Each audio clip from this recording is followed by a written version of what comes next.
Yo, hey, everybody. This is Dominic D'Angelo of, where am I from? Inside the Ropes, ad-free shows, you name it. But I am here today on the premier streaming network with none other than Rob Van Dam for his very own show. It is one of a kind, appropriately named for an appropriate WWE Hall of Famer, all-around good guy. Rob, how are you, man?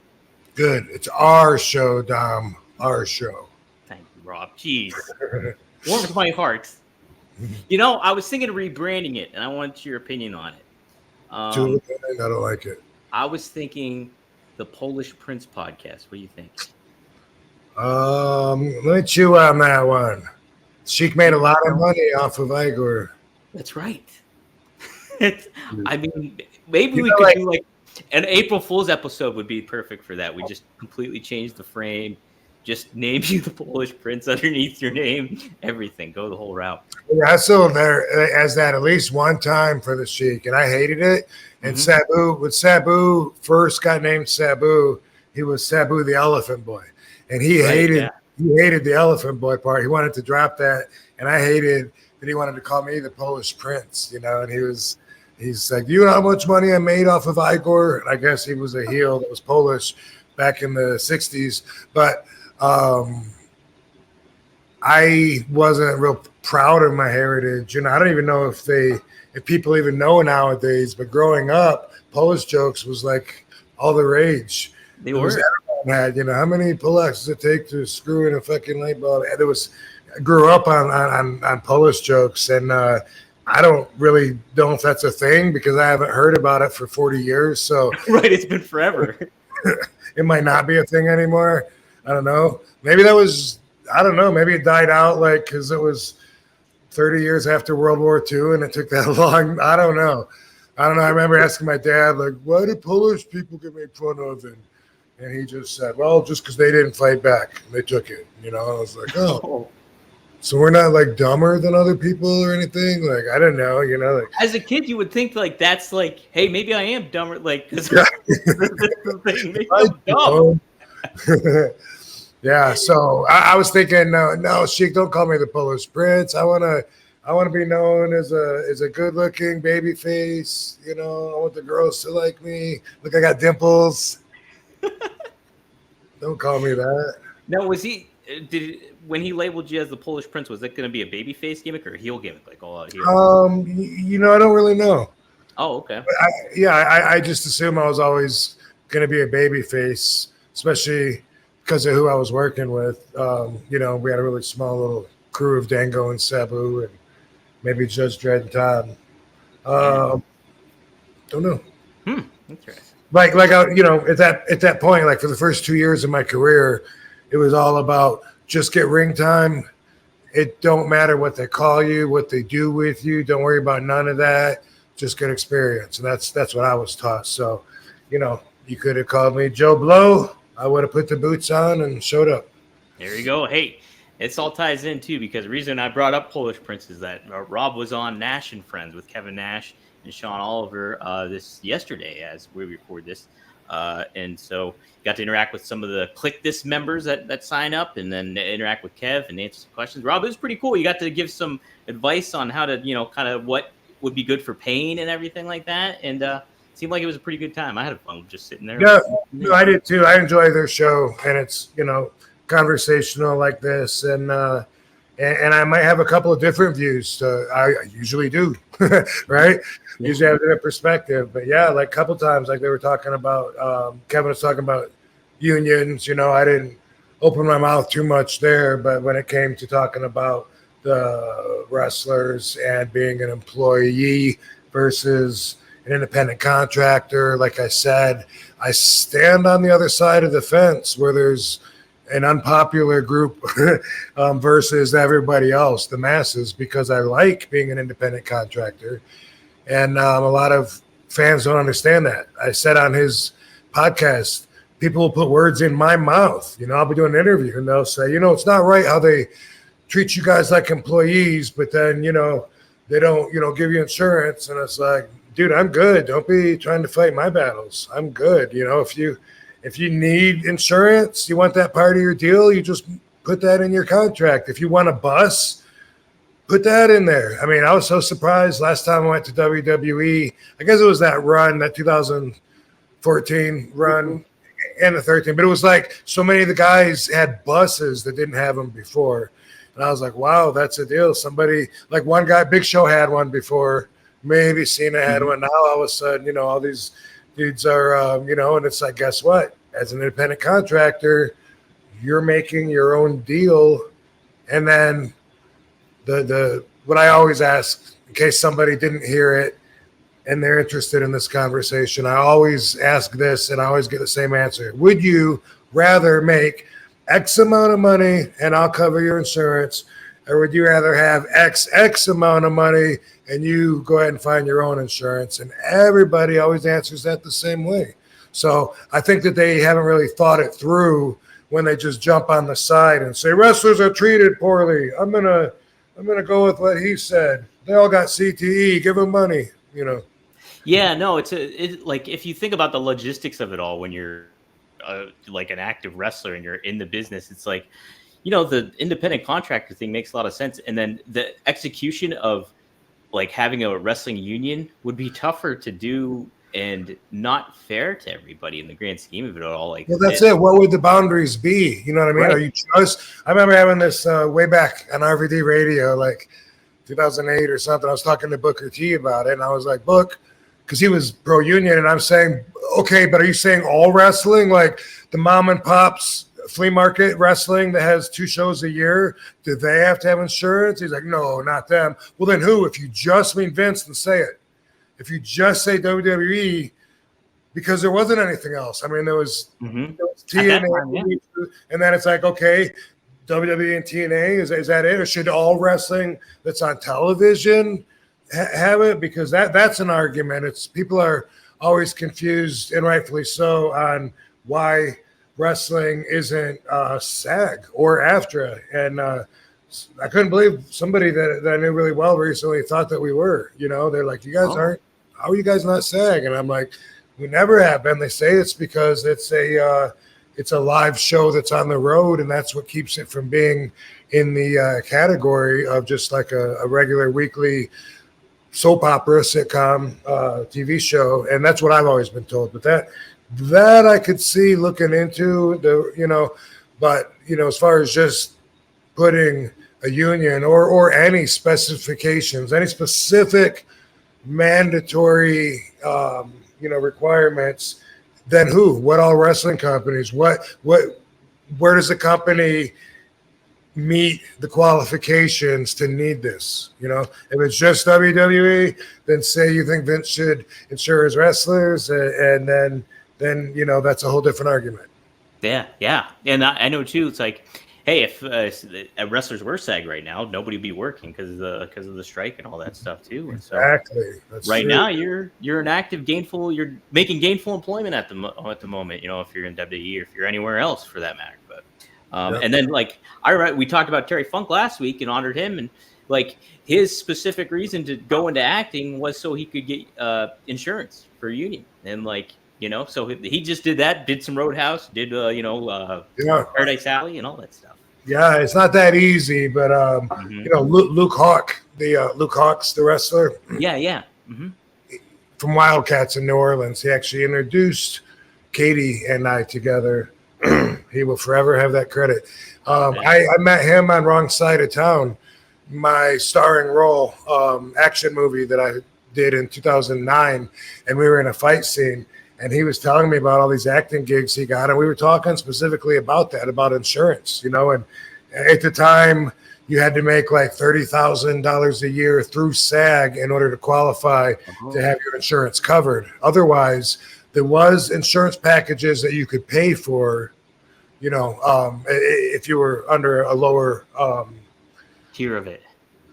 Yeah, thank you. And he was like, dude, like if I can get it, I know you can get it, man. It's easy. That's not that much work. It's not that easy. You know, Luke's a hell of an actor, and he was being humble because I'm a big wrestling star, but that doesn't always translate to you should get full-time work, you know, in the business. And he's been crushing it, you know. Mm-hmm. He has his Wolverine and heels, and I don't know, I think that he just does like so many cool parts, but see him see him all the time, and He was just in Young Rock as Stone Cold too, I believe, wasn't yeah, he was, and he nailed it.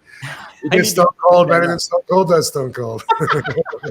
Yeah, well, you couldn't have got I don't think a better guy to play him. That was awesome. They should do. It should almost be like soap opera, like where if an actor leaves the show, but they just replace him with another actor. Yeah, have Luke Cox come in as new Stone Cold, like they did with NWO. Right, like the Razor and Diesel, right, with Razor Ramon and Diesel and Nash, yeah. They did. Gosh, who would pick up your mantle, Rob? Oh, I don't know. There's a girl in NXT that I just saw today on Twitter. You know what I'm talking about? Yes, Kalani Jordan. I have this picture right here. Oh, look at that! Wow, nailed it! Nailed it! And then that's amazing, and she looks awesome. And then right under that, I see her doing my step over kick when she catches the foot and does a step over kick, which is an RVD move. So I guess I have a pretty little protege there. How about that, huh? Well, we'll change it up. We'll change it up when she can play RVD. We'll do like they do in movies, like when we have a black head of S.H.I.E.L.D. now, even though it wasn't, we're doing that. We're keeping it. That. You gotta suggest your airbrush guy. Yeah. Hey, and then I wears a smaller outfit, less to brush. There you go. Less to paint. I like it. Well, sweet, Rob. Yeah, we got some feedback, some fun feedback this week in certain roundabout ways. This was a funny one I put up. Evelyn, I'm not even going to try that one. RVD is really one of a kind for surviving a podcast while eating mixed nuts. Most dangerous spot since jumping on the top rope to Bam Bam in the audience. So they got it, survived. Yeah, I felt like pointing that out because I normally don't munch. So I was like, well, here I am. And it looks like I'm snacking on TV. Maybe I should explain this in case anybody's paying too close of attention. Because normally I don't. I eat a meal. A few hours later, I dry scoop a couple of protein shots. A little while later, I eat another meal. That's usually just what I do throughout the day. Graze, like the healthy grazing. I'd like that. Felt like explaining the nuts, but one thing of nuts will last me 6 months, but sometimes I do that. Yeah, once in a while. It was funny too. Somebody wanted you, or hoping that you explained yourself to the Young Bucks backstage. I saw on Twitter, and you were like, "Nah, it's like just a couple of dumb fuck marks." Like, only think that's gonna be the case. It's like that kind of little rinky-dink stuff doesn't matter. That's In case you don't know, that's everybody jumping on the comment that the hilarious, by the way, comment that I made about all petite wrestling a few years ago. Yeah, which is actually a typo.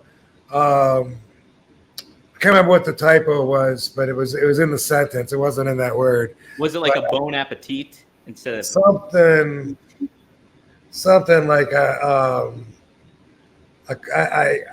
meant to call them like guys, and I called them tarts or something really, really weird. I didn't notice until I hit send. And I was like, God darn it!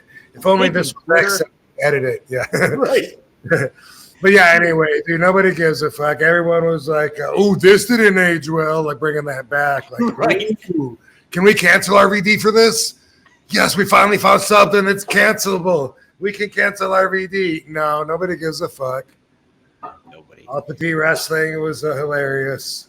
Yes. I don't regret. And then they handled it well too.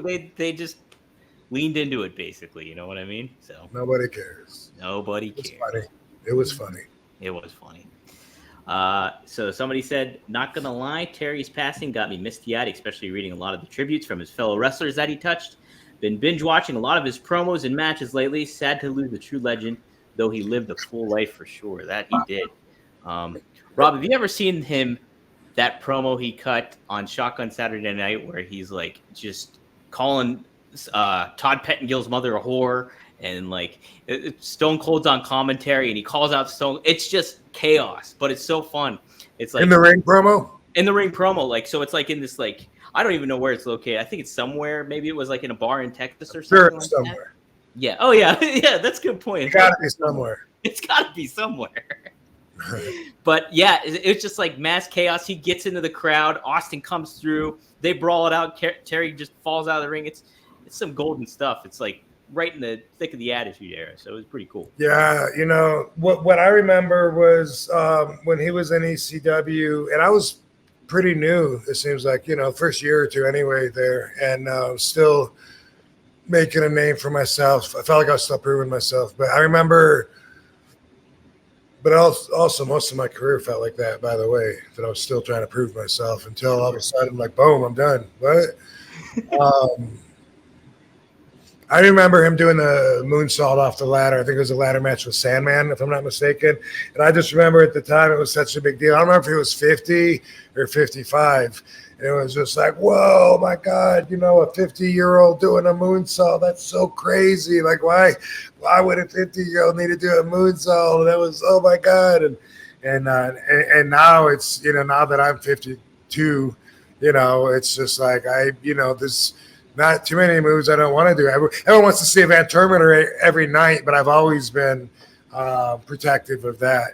In WWE, they used to want to see that every night, and I'd be like, nah, that's what makes it special is when I pull it out, and if I wasn't going over, they'd want me to miss it, and I was always like, nah.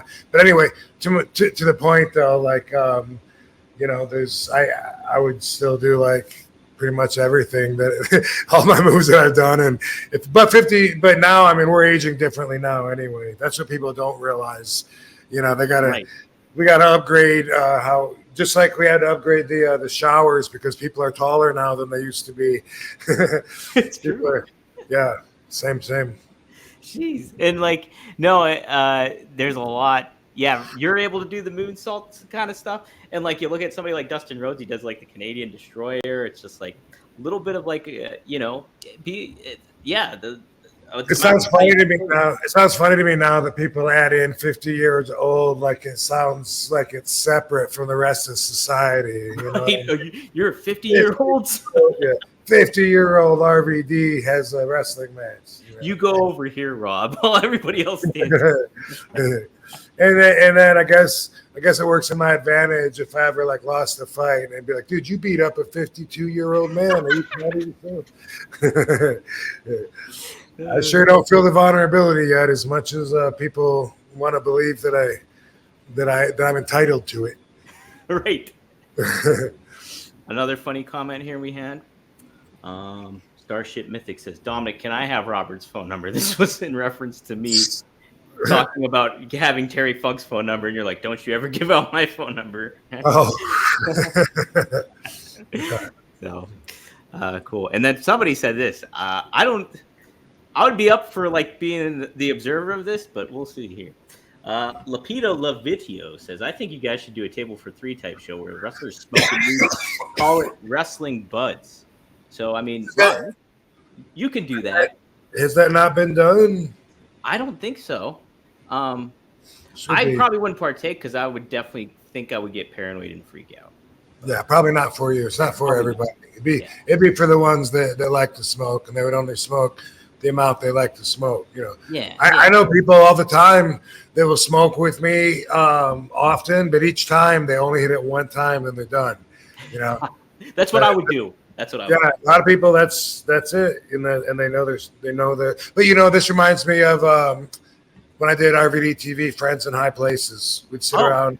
Yeah, kind of. Talking about that with Nash and Friends. Yeah. But it wasn't always wrestlers. It was whoever could be labeled as a celebrity, prospectively from whatever perspective. I'd throw them on there and talk about stupid shit that nobody cared about but me.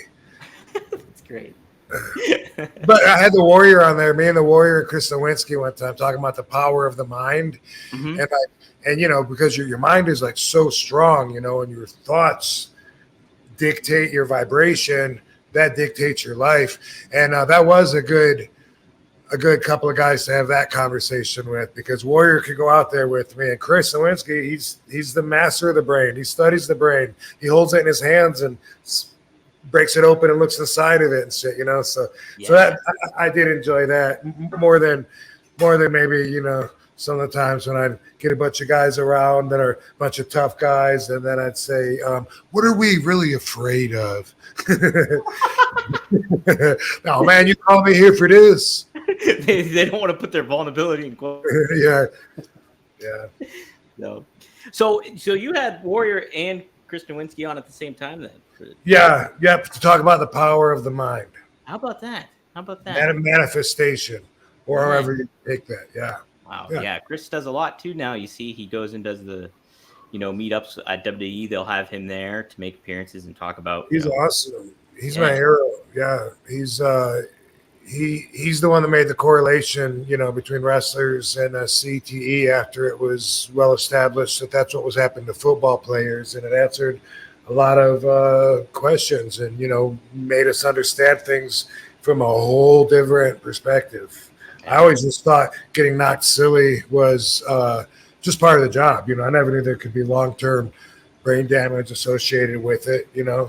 Right. No, who would you didn't think about that stuff at all back then at all. And by the way, in Headstrong and other places, I've claimed that I've come up with a number of 500 concussions that I've said I've had.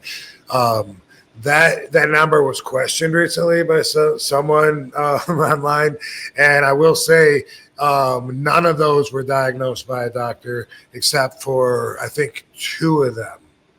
So for me, that was because after talking to Chris Nowinski, he was saying anytime that you're rocked, and I'm not 100% sure that this is fact, but he was saying anytime that you're rocked, that your perception's off, whether you just feel loopy or things are spinning for a second, or you're seeing floaters even maybe or slow motion, sometimes sound goes out. There's all these different things that could happen and that have with me different times that I've hit my head. And Chris said, anytime something like that happens, he said, just go ahead and assume that it's a concussion, a minor one. But so those were the standards that I've used. I've had them happen, every match for weeks and weeks. It seems like wrestling with Balls Mahoney, and so if somebody really wanted to press that, there's only been maybe 2 times that a doctor diagnosed me with that. All the fans that somehow think that my brain is a marshmallow now, I don't know if they're watching this show, but I'm fairly coherent. So one of us is wrong. And on National Friends too, you're recalling back when you were in WCW and you're naming dates and certain things like that coming in there. It's no, I don't question it. It's just the fans are silly. Like I said, it's that aspect of it all. Yeah, we're just. I knew that but I also knew when I did the movie Headstrong, it was wow. I mean, I'm really gonna show I'm pulling my pants down in front of everybody here, and I don't know if I want to be that vulnerable because I'm a superhero, but.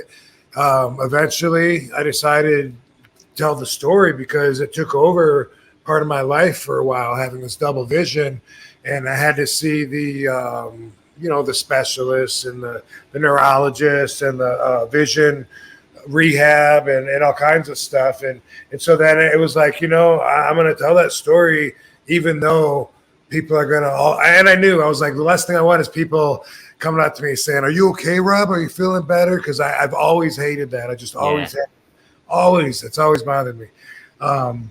Feel better? No, I'm gonna die. I've always hated being seen in that vulnerable light. But I decided to do the movie. I thought we did a great job editing it, and I thought maybe fuck it, it could help people, and it really did. The feedback right away from people telling me that just seeing me overcome obstacles and continue marching forward, being the whole effing show, helped them get through whatever they were getting through. And then, of course, there's the concussion awareness, which, still people are so ignorant on that. They think that we all have CTE, and CTE is degenerative. It's like Alzheimer's. When you have it, it gets worse and worse, and it's we don't all have it. Thank God. A lot of wrestlers think they have it. I've heard wrestlers say, well, we all have it to some degree. They don't even know. So what I found out was that it's a new study. I was asking questions when I first got there to the neurologist, And I went to, a really top expensive one on Headstrong. I showed a different doctor because I didn't have the camera at the clinic. But I got 2 different doctors to tell me, that my brain looked good. And I put that in the movie, but somehow people miss it. It goes, but anyway, they couldn't tell me anything because it's such a new study, like how long is this double vision going to last? I don't know. But you think someday it will go away? Yeah. Like, could it be like days or could it be years? Yeah, could be. We don't know. Like that's how much info they had. So the whole concussion study and the long-term damage is very new. And like I look at athletes like Sidney Crosby, the hockey player. He got rocked one time really bad, like almost 10 years ago, and like there was no timetable for his return to come back. And he came and finally he did come back. But there was a lot of questions like, is he going to come back? And like, will he be the same? He's still playing hockey right now and like one of the top stars in the league. So, and then Adam Cole was another one. Like he got rocked at Forbidden Door 2 years ago or last year. And he was out and they didn't know when he was coming back either. He came back. So, well, yeah, now they take it seriously. So when you have a concussion, you got to pass all kinds of tests and stuff to prove that you're ready when you get back, because when you already are concussed and then you don't rest and instead strain your brain and or injure your brain again, then it seems like that's one of the worst things that you can do to prolong the injury and maybe even make it more sufficient. So people report it now. We never used to report it, and then they keep up with it. It used to be like just, I would just wait a few seconds till everything came back together. Okay, I'm ready. And most of those that I count as concussions for me, most of them were like 10 seconds, and then I was fine. Yeah. It's a crazy thing. Like the brain is there's so many intricacies to it. It's like, wow. And just what you learn about it. You mentioned like opening up and showing your vulnerability and stuff like that in the documentary. Do you think doing that kind of helped you in the grand scheme of like your life and how you live in everyday life about vulnerability and certain things like that? Do you think that kind of was like, oh, that wasn't as bad as I thought it was? Or where do you kind of lay out on that? I think that it probably was just as bad as I thought it was, because like half the internet idiots because of this movie think either that I'm not in wrestling because I have CTE, or they think that had something to do with me not working for WWE anymore, or whatever I'm saying. They just want to say, oh, it's gibberish. He's not even making any sense because he's high and he's got brain damage. And I think for the most part, it's about as bad as I predicted that it would be. I think I was right about that. But at the same time, I know that it helped a lot of other people.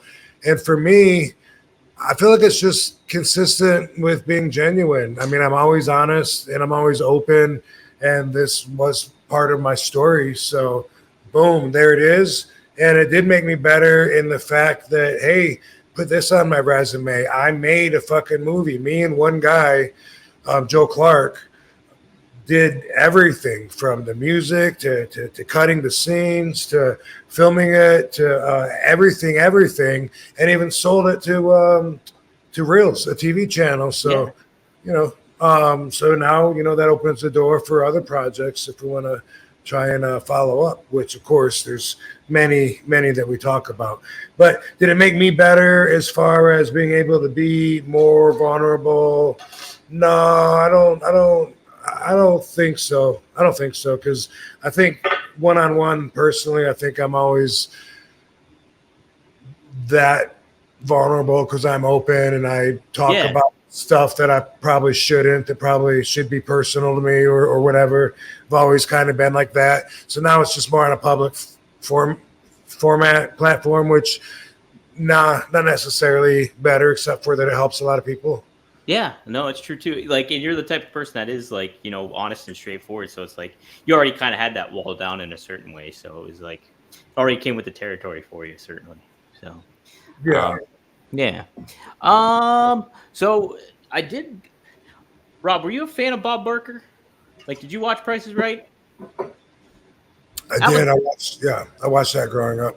Me too. I was a huge fan. That's like, and he was 99 years old when he passed away. I have his autograph picture right there. I sent it in the mail, and he sent me one. So I was like, holy shit. 99. That's awesome. 99. How crazy is that, man? Well, and like, that's what I was just saying, man. We're living longer. We got to upgrade the whole how we look at ages, because some of that vernacular from a few decades don't work anymore when you're talking about old people. They'll still whoop your ass. Right. Don't cross anybody. 99. That's great, man. How old is William Shatner? 90. He's up there too. I think I want to say he's early 90s, but he's there. Like, man, that's awesome. He looks great too. Like, if you asked, like, I would have guessed he was like late 70s maybe or something, just by appearance. So, yeah. Incredible. Increíble.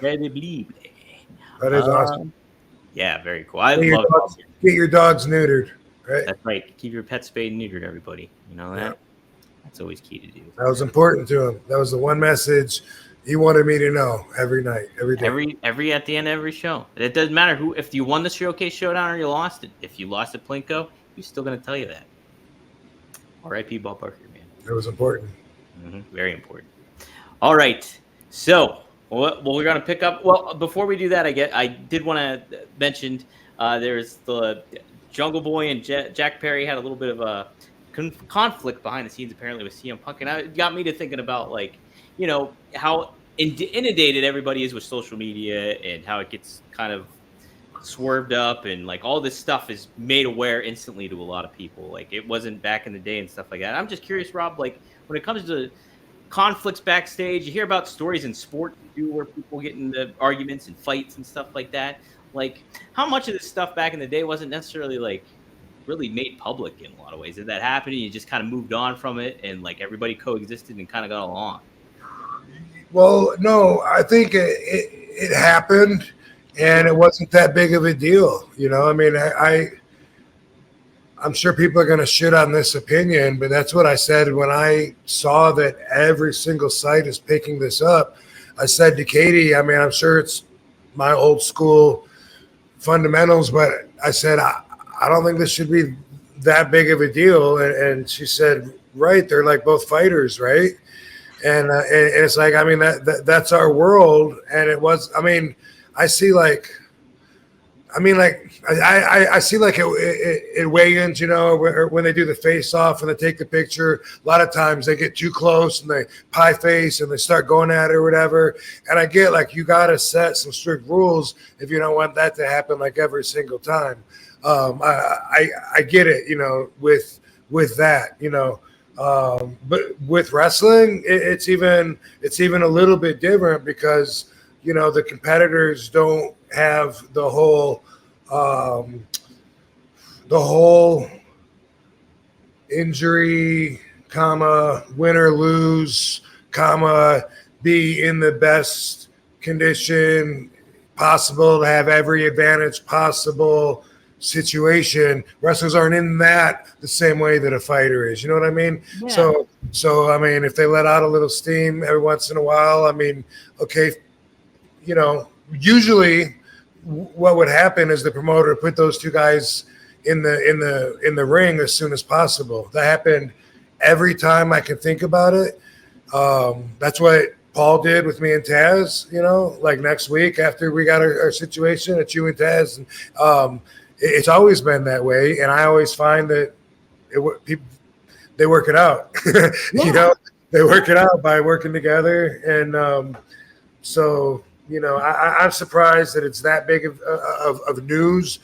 But if you look at it like if it was football or something, then okay, sure, I guess, you know. But with wrestling, I don't know. It's not something that I guess you should just ignore if you're the boss and you've got millions and millions invested, and some of it's going to these two players, and you need to handle the business end of it to protect your investment. But besides that, man, it's not the same thing as the corporate office. It's a wrestling backstage, you know, by the dressing room. So and to what you were saying too, it's like wrestling is different than like an MMA kind of situation, even, or boxing, where it's like there's that other element of like you're telling a story. People are the competitive nature is in like the creative aspect of it too, where you're trying to vie a position and get yourself over. And then so are these other wrestlers, and they have their own ideas and their own philosophy of how is going to get executed. And now, like, of course, you're going to run into kind of that. And plus, you have that athleticism and the button heads of all the like the sports like nature of it all too. So it's Right, all that testosterone. I mean, yeah. say what you will about pro wrestling, it is a fighting art, you know. And fuck, what was I gonna say about what you just said? Creativity. Yeah. So a lot of times you feel like you're doing somebody a favor if you're in the ring with them and say they beat you. You get that perspective, I'm just saying. Mm-hmm. And you can feel underappreciated, and you can feel like they really believe in their heart that somehow these finishes are happening a different way because they're so good. Not really the way that it's happening by us doing what we're doing for them. And sometimes, you know, there's like that's even behind there after a while, you know, when you start. So yeah, there's going to be some issues, and I, to answer your question, I think there always have been little scuffles and stuff. A lot of them have gotten out now because, you know, first the shoot interviews and then now with social media and everything. But, you know, a lot of the stories that no one heard about from way back in the day are happening or are talked about now. I mean, Right. Like what you hear is like urban legend, you know, for whether it was like you mentioned the Andre the Giant story or, you know, certain things like you just hear all these crazy road stories that happened in the back of the day. But like how much of that didn't get reported? How much wasn't even like you only had, you know what? You just talked me into doing an RVDology today. I'm going to do one. I'm going to tell you a story that no one knows about. Well, how about that? All right. Well, cool. You know what, too? What I think what we're gonna do, I was gonna continue with Tommy Dreamer this week because I put a pin in it last week after I wanted to see the Dory Funk match. If you guys haven't seen that, go back. The full episode is available up on rvdpod.com. I had to put an overlay over it because of copyright issues, but it's still up there, and you can tune in and see Rob's reaction. And it's a fun ass match, man. So take a look at that. But what I'm going to do, I'm going to put a pin in Tommy Dreamer. I'm going to put a pin in the stretcher match because I feel I should watch it before we talk about it. So we'll do that. Let's do a couple Ask RVDs, and then we'll go to RVDology and close it out. Mm-hmm. Yeah, because we got StarCast coming up, folks. Yeah, and I got Cauliflower Alley Club. I got to leave for in like 1 hour. 1 hour. So let's get to cooking here. All right. So this was an interesting question. Thank you to Instagram, a wrestling historian, for helping kind of curate some of these. But here we go. Stone Cold's Mullet asks, when did you first start your comic book shop, RVD 5-Star Comics, and do you still own it? See, Rob, I didn't know you had a comic book shop. Yeah, I did. I'm not exactly sure what year it was. I think it was 2003 or 4-ish, 5. This guy, Craig Nobuyuki, approached me with the idea. He wanted me to first be a silent investor, and then I was like, why not put my name on it, capitalize? Eventually, he got pushed out. I always felt bad for him, and it wasn't by me, but it was kind of by my team, my legal team, trying to put all this paperwork on him and stuff, and figure out numbers. And anyway. It was not a successful business venture as far as being any profitable, but had some good times. I used to have like a wrestler or sometimes a different celebrity there like about every month and do an in-store signing. And so many wrestlers were cool and helped me out, you know, by appearing and doing that. And I have a huge list, or I'm sorry, I have a picture. What do you call it? A collage. A collage. All these pictures of all the wrestling, all the guests from my store that were there. And I mean, Benoit was there. I don't know why he's the first guy I think of it.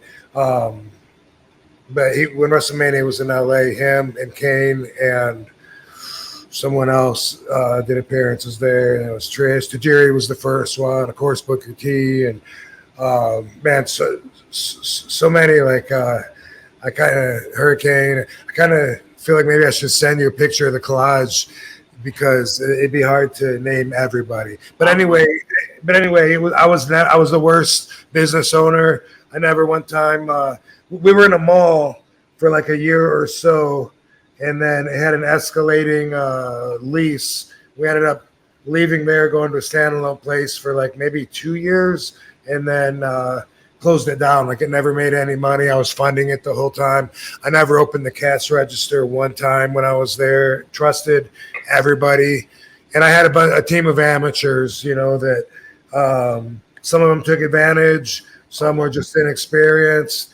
You know, I have many times in my life I had somebody like this time say, I learned a lot about myself from this experience. Yeah, thanks a lot. Thanks a lot. But anyway. RVD's 5-star comics. I'm surprised you didn't know about that. And no, yeah, I don't know. Cool. Yeah. Man, now you were a big Ghost Rider fan, I know. Was there any ones when you opened the shop that you kind of got into too, or was that just like, hey, this is a business aspect of it? I do enjoy comics, but like, did you find yourself more invested in the comics at that point too, from a personal standpoint, not like a? No, I think I had like a weekly pull. You know, I don't think it really grew very much. Mm-hmm. I don't remember what I was reading. I was reading Spider. You know, a few different titles of Spider-Man because they had Amazing Spider-Man and Peter Parker to the Spectacular Spider-Man, and the Hulk had something that I was also reading at that time. But yeah, Ghost Rider was always my dude. Always my dude. And I stopped collecting. I'm not sure exactly when I stopped collecting. Sometime before leaving California and selling the house and, the big split up. Yeah. I think it was a long time before that, actually, that I stopped collecting, I think. But anyway, at that point, though, I got rid of all my collections of statues and toys and everything, and just could have, like, I just set my old life on fire, and is what it felt like. And that's how much I didn't care about any of it. I was ready to move on so bad that it was. I really just wanted to just burn the house down with everything in it and just run. But just get the hell out of there. Yeah, it came down to that. Yeah. All right. Somebody asks, Yayo asks, you were in the Black Mask too. What was it like working with Scott Adkins and filming those fight scenes? Your character's name was Claw. I looked it up on IMDb. What was your experience like with that, Rob? Scott was awesome. He was, really talented, and also he was respectful. There was another guy there that was a British dude. What was that guy's name? Can't remember, but those two were kind of like, seemed like buddies that hang out a lot together. Man, that guy probably listens to this. He's one of those 57 listeners we have that. Oh, hey, nice. I can't remember. 57. Can't remember his name right now. Yeah. Or B157, BPC 157. What? That's a peptide. It was cool. I mean, I was so green, inexperienced that my perspective was that of someone that's in a whole new world. We're in Thailand filming this movie. The screen is written by people that speak French, and then there's like a Chinese directing crew, and then a different kind of Chinese dialect fighting crew. And so there's a lot of communication issues. Mm-hmm. And the other actors like Tyler Main and Andrew Bernarski, guys that were in my group of monsters, whatever we were, they had the experience to feel comfortable and take over and just read the script and make it their part or whatever. And for me, I was very confused the whole time. So I remember that. And I might have been talking about this I don't know if this is on the show or not, but I was just telling somebody about this. I remember Andrew Bernarski and I were the only ones that smoked. And even though he almost got his head chopped off to score weed in Thailand, which that's another story, we would smoke in the trailer. Like, we all had to dress in this trailer, and it was so rude, but like, we didn't give a fuck. And looking back at it, you know, like, I wouldn't do that now. Like, looking back at it, I was just so unaware of how rude that was. And some of the guys, even Scott, like Scott would step outside, you know, he would step outside because we're smoking the trailer up and we're all supposed to hang out in there. It's air conditioned and it's hot out. And some of the other guys would too. And they'd be like, man, you guys smoke that inside? You know, why can't you go outside? And we would just be so selfish. We would just be like, no, there's nowhere to sit outside. You know, we just, What are we gonna do? yeah. And now looking back at it, like, that was so rude. But I used to just, you know, be stuck on, it's not even toxic. You know, cigarettes kill 1 out of 2 people. And this is, you know, but now I realize, you know, people might not want to smell it, you know, or breathe it in. And we did that also on the bus, the double-decker bus in Ireland, when we wrestled for AWR, me and Sabu. And there was a couple more of us that were the hoods that would smoke. Kid Cash, depending on who was on the tour, that would like to smoke. And we would be upstairs on this double-decker bus, and we would just smoke it up, and everybody would bitch about it. And we were just like so selfish, the way I look at it, you know, because they'd be like, people go downstairs to the lower deck, and they'd say that it was still bothering them. And they'd be like, can't you smoke before you got on the bus? And I'd be like, we did. We're continuing. We got enough weed for the whole 4-hour trip. You know?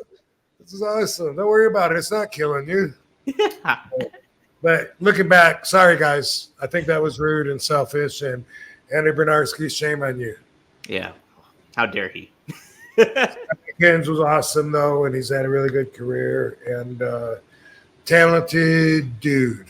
Talented dude. And Tyler Mane, former wrestler too, and he was Sabretooth in the X-Men. So yeah, I just saw him. I think it was in Detroit. I think at a Comic Con of some sorts recently, but we've always remained good friends and kept in touch. Good dude, Tyler.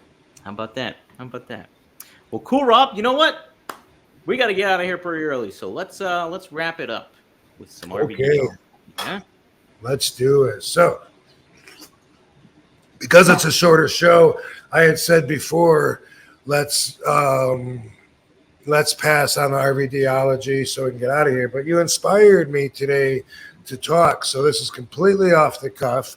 But a lot of it always, it's not like I prepare anyway, so whatever. But so we're talking about altercations and how often do they happen that nobody knows about, that's not reported. I have been collecting a lot of stories for my autobiography, and I got like 40 stories or so, and I know nobody knows about any of them. And I'm still going, by the way, but that's what I've collected so far. And then there's going to be obvious stories that people want to hear about, specific times they remember and stuff. So I'm going to fill that in, and then I'm going to have this thing typed up. And you know, by next year, I'm going to be having this thing done. That's my goal. This story that I'm going to tell you hasn't been talked about publicly. It's too fucking current. This guy that I'm going to talk about, he's out there. Scott Norton. I'm going to tell you a story about Scott Norton. This is going to surprise you because nobody knows about this shit. But the thing with RVDology is not only applying my values, but I like to share when I learn these values and when they're asserted on a deeper level. And so I want to talk about pacifism. Obviously, RVD is a passive guy. Am I too passive? Well, I mean, that's for whoever's judging me to say. But obviously, whatever I'm doing works for me. I eat a lot of shit sometimes. I do believe the nice guy finishes last. Is that part of my duty or my obligation because of my nature? Well, I feel like, yeah, partially because I've chosen to be passive. Thereby, it's part of my duty then to take some stuff, deflect what I can, absorb what I can. That's part of the deal. See, the opposite of being passive is being aggressive. And it doesn't take much aggressiveness to even move forward a little inch. There's standing your ground, and then there's aggressively moving forward. And then there's receding, which would be passive. A lot of us throughout life do any of those things at different times. So we have experience with that. Some people are aggressive all the time. That would not be correct to call me that. In fact, probably too passive. Once in a great while, I'll stand up. Like if I feel like at the airport, somebody like, dude, you closed the door to the gate 12 minutes early. What the fuck? You just gave the last announcement. Because I fly a lot and I know certain things about that. Katie hates it because she knows I'm usually so passive and so calm that if I just ask somebody something like that, she acts like I was screaming and biting their head off. Because to her, that's how that seemed, knowing me.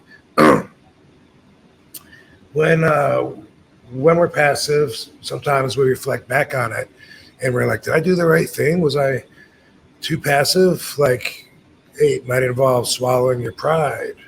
It might involve looking bad, losing some face, you know? Mm-hmm.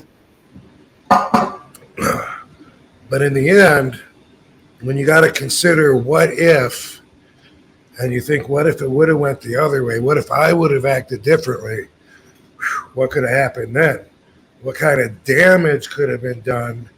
What good or bad would have come out of that, out of the results?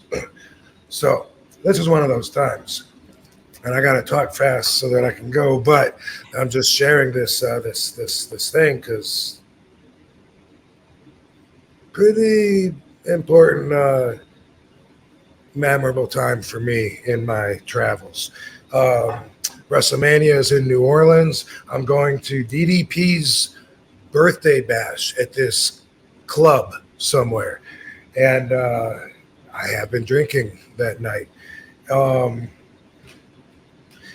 As I remember it, you know, I go into the club and Dan Masters was with me and he was drinking and we split up right when we got into the club.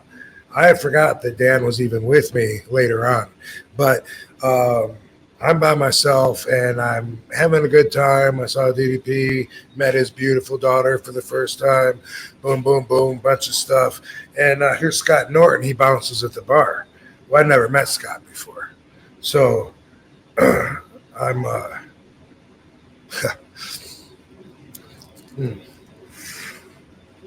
I'm talking to Scott, shook his hand. Nice to meet you. Yeah, dude, you were in New Japan when I was in All Japan. That's cool, man. Always respected you, whatever. Boom, boom, boom. He's being cool. Like, yeah, man, I remember. Yeah, I know you're friends with so-and-so, blah, blah, blah. Crazy we haven't met in all these years. All of a sudden, his wife, for some reason, starts being the biggest to me. I have no idea why. And I'm using that word correctly here because she goes, she interrupts what me and Scott are talking about to say, how's your wife? Did she die yet? Whoa. I'm like, excuse me? And she goes, did your wife die yet? And I'm like, no. And she's like, oh, I thought, okay. And I have no idea why, you know, and I'm looking at him and I'm like so confused.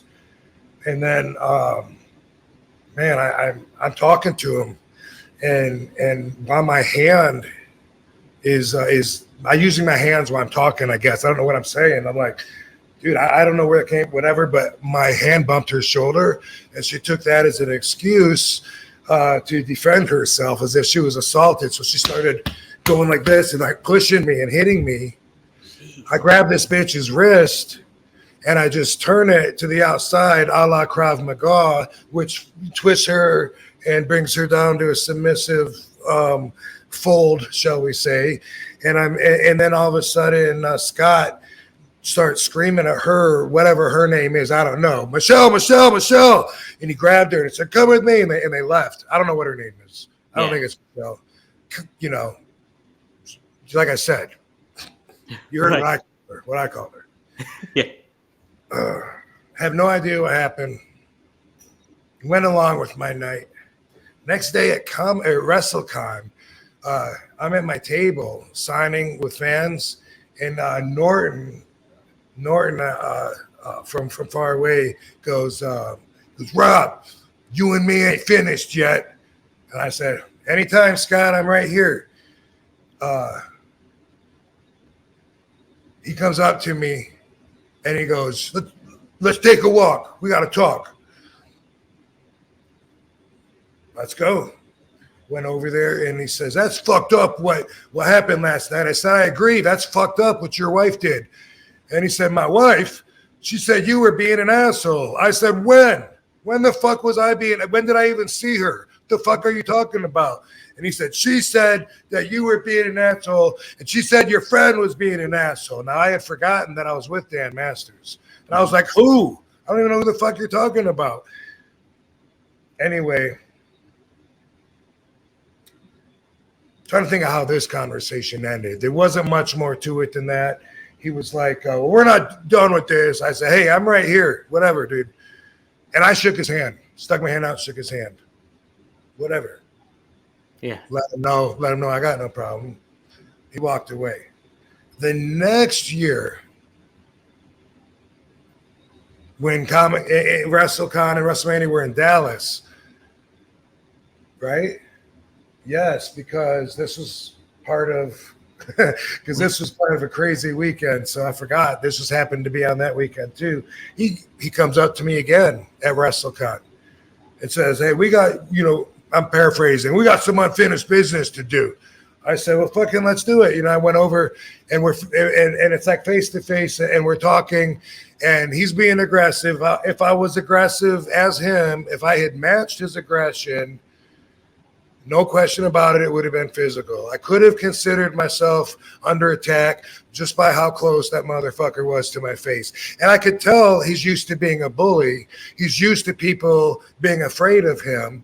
And I shouldn't say obviously, but let's just say I'm not afraid of him. It didn't seem like fighting was the right thing to do. It seemed like he was being a good husband, sticking up for his wife and believing her. So I thought about that, but at the same time, dude, what do you want to do about this? And I don't know what the fuck is going on. The second year in Dallas, we're both out by ourselves. I don't know if anybody saw us, but we're talking and it got pretty aggressive. He's saying this about, she said that your wife was being a dick earlier. I mean, she's saying, sorry, my wife is saying that your friend was being a dick earlier. And I said, "I don't know who the fuck you're talking about. What friend, dude?" And he said, "She said you were there with a friend." I said, "Who?" And he took his sunglasses and he put them up on top of his head. Mm-hmm. What's that mean? Are you trying to intimidate me, or you just want me to know, like, now you're serious? What's that mean, Scott? Put his glasses on top of his head. I kept mine right where they fucking were and looked at him. And he says, I said, "I don't know who you're talking about. I don't know what the fuck you're talking about. And I have no idea why your wife started acting the way that she did." And he says, "Look," all of a sudden, when he saw that I'm not backing down and I don't give a fuck that you just took your glasses off. Yeah. I mean, he's in my face like this. He starts talking crazy. He says, "Look," he goes, "ask Bubba about me. Ask Bubba Dudley about me." I said, "Why the fuck would I ask Bubba Dudley about you?" He goes, No, you're right. You don't have to ask Bubba about me, but you should ask him about me. I go, "Scott, why the fuck should I ask Bubba about you? You're right here. You're sounding fucking crazy to me." That's exactly what I told him. Uh-huh. How did this one end? I think he said to ask someone else about him too. And I was like, dude, what in the fuck are you talking about? I don't know how it ended exactly. We walked off. I shook his hand for the last time. Yeah. I'm not going to shake his hand a third time. Right. I shook his hand twice when that motherfucker came up. And Scott, if you're watching this, next time I see you, you can extend your hand, or I don't give a fuck. But I respected him enough to shake his hand twice because, like I said, he's being a good husband, sticking up for his wife. I still have no idea what the fuck happened. But after both times, afterwards, you know, my feelings were in such a way, I had to question, was I too passive there? I mean, should I just fucking clock this motherfucker thinking that because people are afraid of him because back in the fucking 80s, people didn't know how to fight, so big guys could trample everybody. That was before MMA. And besides, that has nothing to do with me. And what is he, in his 70s? Anyway, all these factors together still made me think, if I wasn't passive, if I had just even matched his aggression, if I would have taken my shades off when he took his off, dude, we probably would have went at it. And although, honestly, of course, I don't know what would have happened, in my mind, some serious damage would have happened because that's not someone that just needs a smack in the face. That's not just a music guy that needs a smack to get woken up and straightened up. That's a guy that thinks that everybody else should bow down to him because he takes shits that are 150 pounds. Well, that's half of him. What's that say? Right. So I did the right thing by being passive. And I haven't even talked about this. And this was just a couple of years ago. It's current. People don't know. I told Bubba, I went right up to Bubba and I repeated the entire conversation. And it was in front of people, and it was at WrestleMania. And I did it to be funny. So I remembered the whole conversation because it just happened. I went up to him and I'm like, dude, she said you were being a dick. No, when? I didn't even see her before. She said your friend was being a dick. Who? What friend? I don't know who you're talking about. Dude, ask Bubba about me. Dude, ask Bubba. Why would I do that? No, you're right. You don't have to ask Bubba, but you should ask Bubba. Why would I ask Bubba? You're right here. I was doing that to Bubba and I was like being really physical. And I just thought it was funny to go up to him. I hadn't seen him in like 2 years. I had to go up to him and just start doing that. And he started like looking around and shit, you know, because it was like, I think it was at the Hall of Fame, I think. And everyone was getting ready to go. And he said, Rob, I thought you were about to hit me. He said, I don't know what happened. I thought we were going to fight. And I was like, oh, I'm just being funny. This isn't funny. And he was just like, oh my God, Rob, like, what the fuck? What are you doing? But anyway, looking back at it, you know, I'm glad that I was passive. And if he came up and wanted to shake my hand, I'd shake his hand, you know. If he wanted to fight, I would definitely fight. If he feels like he doesn't like me calling his wife, she was a total and we can handle that however. But being the passive guy that I am, I wanted to share this story with you because I think everybody can relate to it where sometimes they're like, am I eating too much shit? Like, am I letting them get with too much away? Should I be standing up for myself more? Am I, you know, and the thing is, just imagine the consequences on if you would have went the other way. And imagine the most extreme consequences. And think about it. Like, if that would have been less than positive, not productive, then use that to help you to feel good about your decision. Because when I say I had damage on my mind, when I think about taking down someone that thinks they're a giant and thinks they're invincible, I feel like it takes a lot of injuring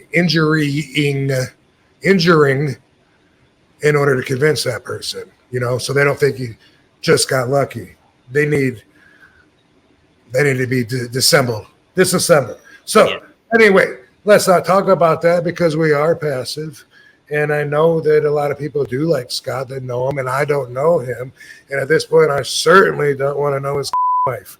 But having said that, I chose to be passive, and the outcome was everyone's still here and healthy.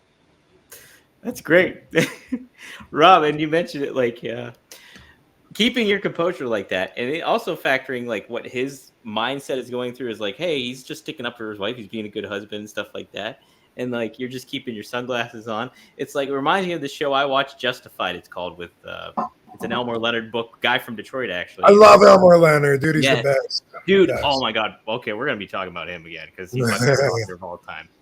Yeah. So he wrote this character, Raylan Givens, who's like a U.S. Marshal.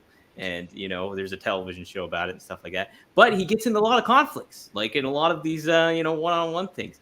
And how does he handle it? He keeps his cool. And, there's this one situation at a bar where, like, this guy's being a total dick. He comes over with 2 pitchers of bar and, like, just gives him, like, lays it out for him. Like, hey, have a good night, basically thing. Or he gives him an ultimatum for it. You know, or shit's going to go down otherwise. Something like that. Right, yeah. Billy Jack. Billy Jack. Keep it cool. Yeah, exactly. So it's to have that kind of it's super cool. Dealing with guys like that, you know, obviously I haven't gotten into a lot of conflicts to that situation, but there gets to that point where you're like, what point is the threshold where I got to stick up for myself, where I got to say something in regards to like this guy's or person's going a little bit too far. Yeah, and everyone's threshold is different too. Mm-hmm. Yes. And so, but to see like somebody like that who's used to intimidating and scaring somebody and, you know, having them back away, be like, okay, man, hey, whoa. It definitely, you have to keep the perspective of that all, and you handle it very well. Well, hey, he wasn't backing away. I don't remember how he ended. It was something like both times I shook his hand. It was like, whatever, Scott. All right. Obviously, there's a fucking misunderstanding here. It was that kind of thing.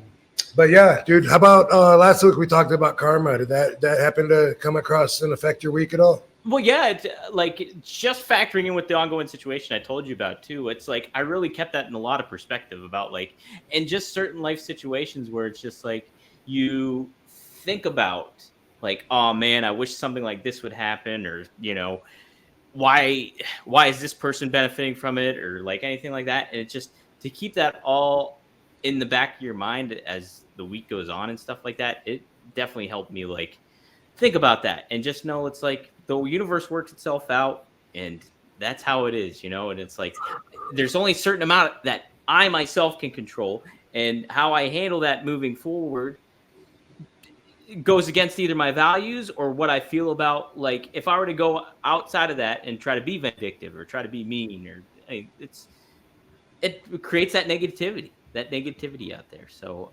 it's very helpful. That's a big one for me. Cool. Yeah. Cool. So. Yeah, and that was about trusting karma instead of feeling like you got to get everybody back because they hurt you. Right. Karma will take care of both of you. Put good energy out there and have a good life. Absolutely. Damn, Rob, we are going to talk about Elmore Leonard. That's awesome. All right. Hey, guys. So if you're listening to this on Friday on the Premier Streaming Network, you can still catch us on the Premier Streaming Network again Saturday doing a live show at StarCast. So yes. It's going to be a live Q&A. We're going to keep it nice and tight. We're in Chicago. In Chicago, baby. And hey, Rob will have stickers. I'm going to bring him stickers. Meet Rob. He's going to be there available for signings and everything like that. And I'll be mingling around. So Katie will not be, FYI. She's with me a lot, but she is busy doing a family thing. So. Oh, okay. I was going to ask if she was going to be there too. Yeah. Yeah. Unfortunately, not this time. Shucks. Well, but yeah, guys, you can see us there. And there will be a lot of different other stuff going on. My brother Mark is hosting a show with Jake Roberts. And it'll be fun. A fun weekend. So looking forward to it. Anything else I wanted to... Rob, is there anything... You got your Battle Creek show coming up, but that's down later on in the month. Yeah, someone said it was 5 weeks away yesterday. So going by that report, it's a minute away. Yeah, but this weekend we're in Chicago, and we'll talk next week.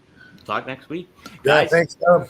Thank you, guys. Tonight, Cauliflower Alley Club. I'm going to go check it out here in Vegas. Look it up if you're interested and want to know what it's about. It's a cool organization. We talked about it a little bit last episode too, so check that out, guys. But okay, guys. Hey, thanks, dude. You're welcome. We'll see you guys next week here on One of a Kind. RVD. Sweet.